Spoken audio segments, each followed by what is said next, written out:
A reading from the book of Isaiah.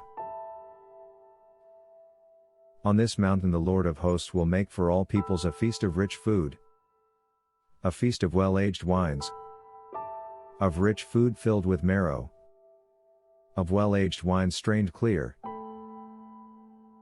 And he will destroy on this mountain the shroud that is cast over all peoples, the sheet that is spread over all nations. He will swallow up death forever. Then the Lord God will wipe away the tears from all faces, and the disgrace of his people he will take away from all the earth. For the Lord has spoken. It will be said on that day, Lo, this is our God. We have waited for him, so that he might save us. This is the Lord for whom we have waited.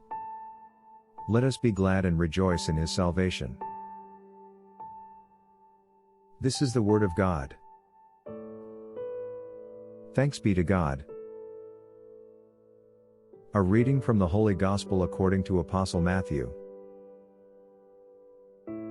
Jesus said, I thank you, Father, Lord of heaven and earth, because you have hidden these things from the wise and the intelligent and have revealed them to infants. Yes, Father, for such was your gracious will. All things have been handed over to me by my Father. And no one knows the Son except the Father.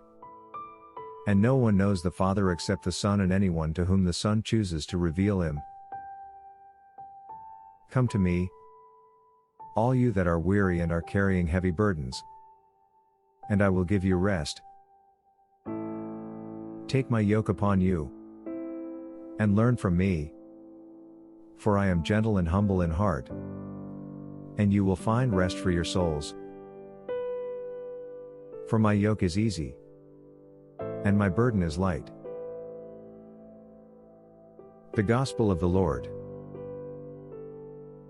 Praise to you, Lord Jesus Christ.